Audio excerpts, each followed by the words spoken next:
What's up, ladies and gents? This is Casey Kid, coming at you with another Destiny video. Today we have a monster video in store for you. Around the end of March, we did a top 10 weapons in the Iron Banner. We took a look at the top 10 weapons that made up the most kills in the Iron Banner. And now, since the April update, it's time to go and take another look. Because the game changed a lot. The game changed a lot, and this top 10 list is pretty interesting and pretty revealing. So if you enjoyed this video, go ahead and smack that like button and subscribe to the channel. Now, last time, everybody was asking about the Doctrine of Passing. That was the #1 gun that popped up in the comment section below asking where it was in the top 10 list. And I'd just like to remind people that I'm getting my weapons stats from Guardian GG. And what I'm doing for this top 10 video is I'm taking the top 10 weapons that make up the most percentage of kills of all Guardians in the Iron Banner. So it's not my subjective opinion on the weapons. This is cold hard facts. This is absolutely what all Guardians are using to kill other Guardians in the Iron Banner. It's not my personal opinion at all. It is definitely the cold hard facts of the matter. So if there's a gun that you think that should be on the list that isn't, chances are people just aren't using it all that much. So it's really interesting to take a look at stuff like that. And it's been really interesting to me to see how much the game has changed. In the first top 10 list, the 10 weapons that we showed made up 49% of all kills in the Iron Banner. 49% on 10 guns. This time around, it has dropped down to 41.29%. So since the April update came around, there is a little bit more of weapon diversity. But to find out what the top 10 are, we have to get started. So, number 10. At number 10, we have the Suros regime. It makes up 2.45% of all kills in the Iron Banner. And this weapon still shocks me that it's included. It still absolutely shocks me. It shocked me last time on the top 10 list that it made it, and it happened to make it at number 10 last time, and it made it number 10 again. And the reason why that is so surprising to me is that there are weapons that were in the top 10, seated much higher than the Suros, that are no longer in the top 10. But yet somehow the Suros sticks around. And I just can't get this gun to work for me. I can't get it to work for me. Last time I was trying it out with the spinning up perk on. This time I went the focused fire route. In both cases, I just struggled with the gun. I couldn't get it to kill things that I wanted to. The only way that I was able to reliably get kills was to get the magazine down to the glass half full and start shooting off with half of a magazine. That was the only way I was able to challenge other weapons in the game. It's just such a shock to me that so many people are using this gun and getting kills with it. 2.45% of all Guardians are getting their kills with the Suros regime. And that's actually up. It was 2.4% in the last one, so more people are using the Suros than they did before. And that is absolutely amazing to me. So if you're a Suros master, please tell me how you're doing it, because I would love to know. But this is the Suros at number 10, and at number 9 we've got the Universal Remote. So the Universal Remote that just came in the April update, it makes up 2.66% of all Iron Banner kills, and there's kind of a good reason for that. In the Iron Banner, you've got 6v6 gameplay. In that, you've got a shotgun that is going to have basically unlimited ammo. Shotguns make up a decent percentage of kills in 6v6 game mode. It's because there are people that are generally clumped together, and it's pretty easy to at least flank around the side of other people and then get off that one lucky pot shot. Get in close enough, get off that one shot, and then be able to run away, get that kill, and move on to the next target. Never having to really worry about special ammo, you're in pretty good shape. The only thing that I think you'll really struggle with is maybe Rift. If Rift comes around for another Iron Banner, I think the Universal Remote might struggle a bit there. Also, if you're not good with a sniper, you might struggle in taking care of things at a range. Maybe something like a sidearm could help you get a little bit more range. A fusion rifle, of course the sniper rifle will always be there for those that absolutely love to shotgun and snipe at the same time. Again, the #1 thing with the Universal Remote is that it's a shotgun that basically never runs out of ammo. Honestly, its range and the impact is comparable to other shotguns that you would typically use as far as your legendary slot that you would put into your special weapon side, but this thing never needs to get special ammo, and regular primary ammo drops from Guardian, so you can basically keep yourself filled up, and that is really, really nice. Coupled with a Defender Titan and no backup plans, and you're in a pretty decent slot. So Universal Remote coming in at number 9, and at number 8, we've got another shotgun. It's the Conspiracy Theory. So the Conspiracy Theory is actually taking a huge nosedive. Last time, this was in at number 3, and now it's all the way down to number 8. It makes up 3.05% of all kills in the Iron Banner. So that's pretty good, but it's a significant decline from where it was at before. Now, why is that? I honestly don't know. I don't have a great reason why the Conspiracy Theory is seeing less use. I know why it was seeing a lot of use. It's because pretty much everybody had this gun, and everybody had the gun with great perks because you basically got a rangefinder one from story missions. Conspiracy Theory always made sense to me for why it was up high on killing lists. It was accessible to everybody. I really don't have a major explanation though for why it's seeing less use right now than it was before. I really don't have an explanation. Sure, shotguns got nerfed, but they've been nerfed since the Conspiracy Theory came out. Nothing really changed to its impact or damage or killing range, nothing like that. The only explanation I can come up with is that maybe people are just simply tired of using the gun. Sometimes stuff like that just happens. Sometimes you play with a weapon for so long that you just want to use anything else. Even if it's just another shotgun, you just want to put on something else to feel like you're playing with something different. I think that may be the case with the Conspiracy Theory. I don't think it's going to be held down for long. I think we will see it again. But moving on to number 7, we've got the Last Word. And this gun is interesting. I have this feeling that the Last Word is just hanging on by a thread. I feel like the Last Word is hanging on by a thread. It makes up 3.18% of all kills in the Iron Banner, but the Last Word is taking a hit. Basically, its final perk, the Last Word, no longer is giving you extra damage when firing from the hip. This is pretty much Bungie's way of fixing the gun so that it's not as strong and it doesn't have as quick of a time to kill as it used to have. So the Last Word is just one of those guns that I think is going to continue falling down this list. I think the Last Word is going to fall out of favor with the people that are maybe a little bit more casual in playing with it. I think the pro snipers are already intimately familiar with the Last Word and how it works and how to make it best utilized in their hands. They've been using it since year 1 whenever they were aiming down the sights and getting the most broken and far killing damage possible. Then they happened to switch and evolve whenever it moved into year 2, and I think in general it's not going to affect them as much because they have so much time invested in the gun. The rest of the people though, I think they're probably going to miss that extra damage. I think they're going to miss it, and because of that I can see in the future that this gun is probably going to drop off a little bit. It's still got a lot of power in close, but not as much as it used to have, so I wouldn't be surprised to see the Last Word going down. But moving on to number 6, we've got Haakon's Hatchet. So this was number 6 last time, it's number 6 again, and it makes up 3.25% of all kills in the Iron Banner. And maybe some of this is because Lord Saladin sold an absolutely perfect Haakon's Hatchet the one time around.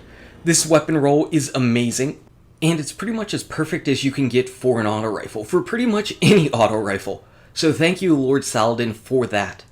That being said, I'm not a fan of non-bullet hose auto rifles in PvP.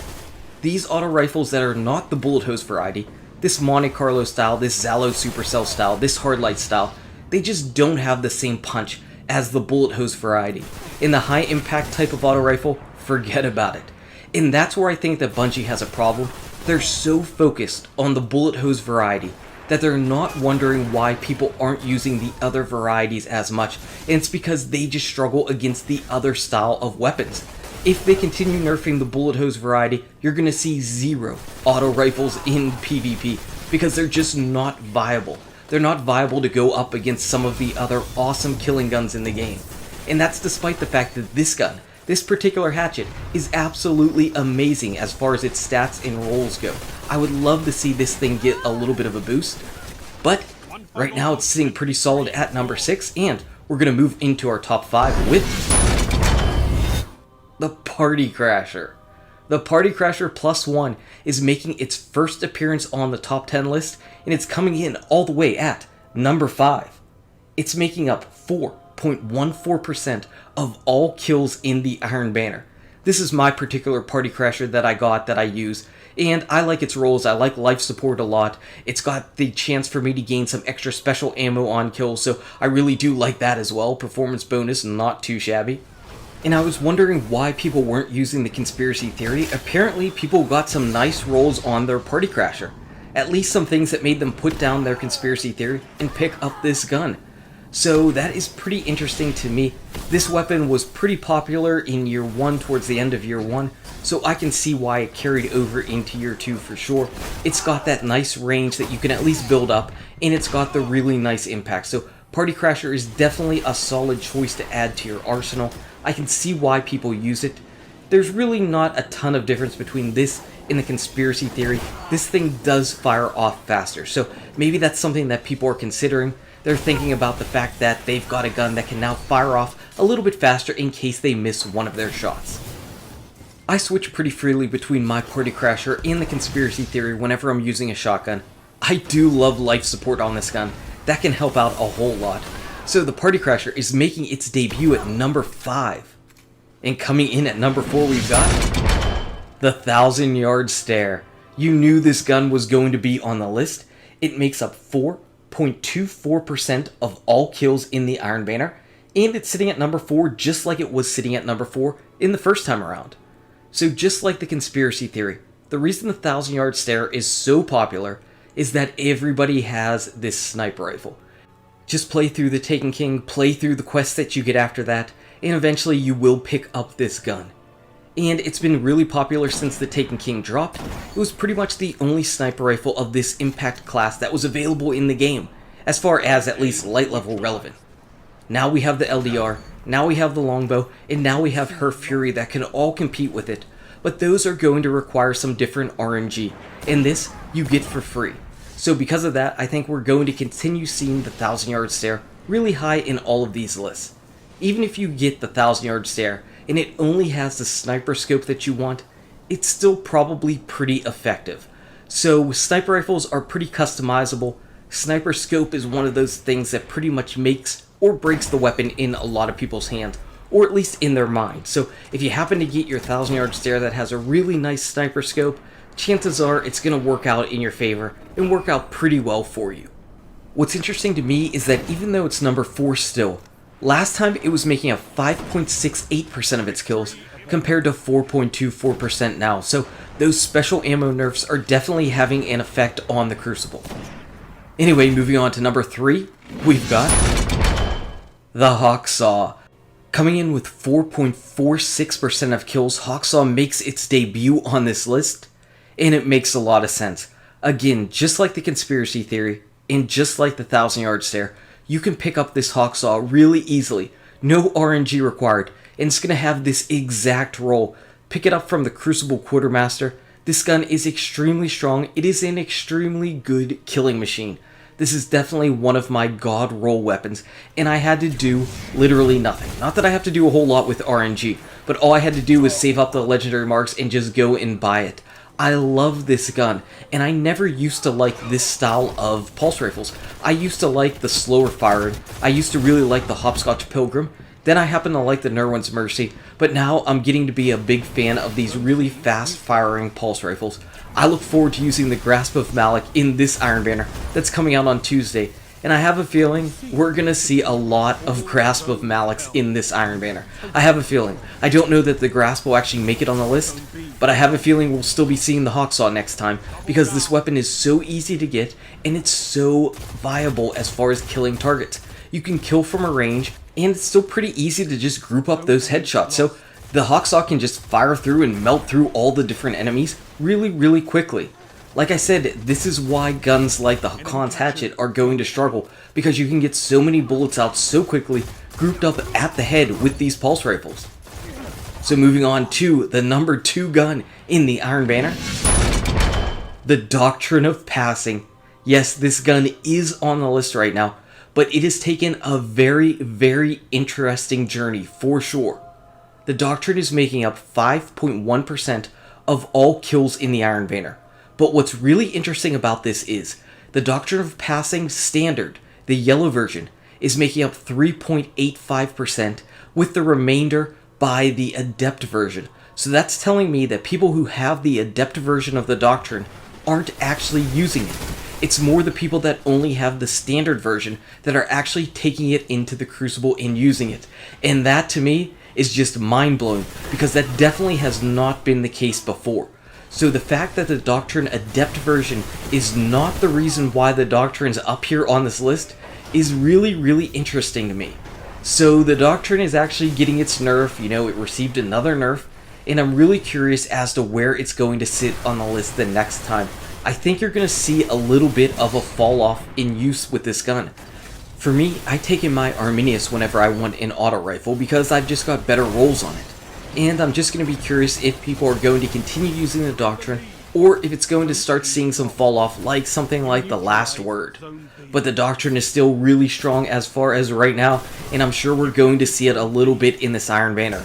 Time will tell about the future, but the future is the #1 gun. And it's the Mida multi-tool, yet again. But again, the Mida has taken yet another turn, just like everything else on this list. Mida is making up 8.76% of all kills in the Iron Banner, and that is absolutely ridiculous. Though, whenever you compare it to last time, where it was making up over 12%, you can see that stuff has definitely dropped off. So the Mida has definitely dropped off since the April update. Almost a 4% drop since the April update. Why? I don't really know. Is it because they removed that hidden high caliber perk? I don't know. I don't think so. I don't think anybody was relying on a perk that was hidden and a secret. I think the Mida is just a really solid gun. I don't think taking off those high caliber rounds really did anything to affect it. I don't think it really changed people's mind.